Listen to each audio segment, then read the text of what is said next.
Alright everybody, Cranky Dino here. So if you remember last night when we picked up these 2 dozen eggs, minus the one broken, so I guess it'd be 23, I told you about the float test. So I'm going to demonstrate that float test and explain how that works.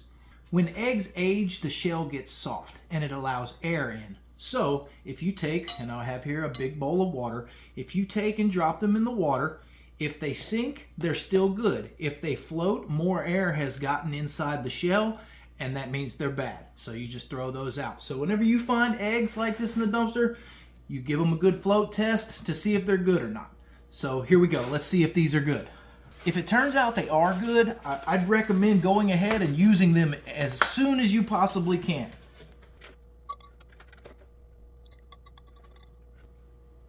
Make sure you drop them in gently.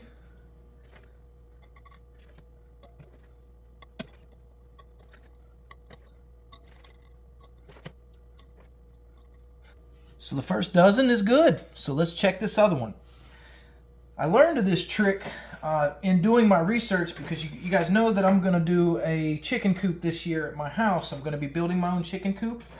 And so I did a lot of research. I joined a lot of different chicken groups and started studying on how to care for chickens and how to harvest eggs. And some of the frequently asked questions are, how do you tell if eggs are bad or not? And there were overwhelming responses for the float test. And I will be boiling these immediately. I will have boiled eggs for days.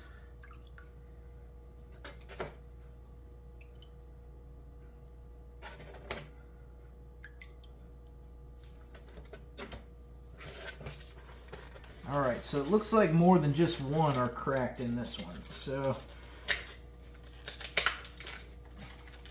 I have to check these out real careful. That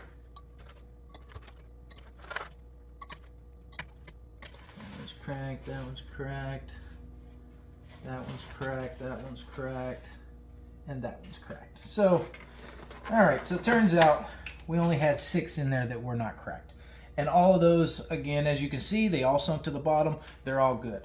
If you like these helpful tips, make sure you hit that thumbs up button. Make sure you hit that subscribe button. And stay tuned because we definitely have more shenanigans to follow.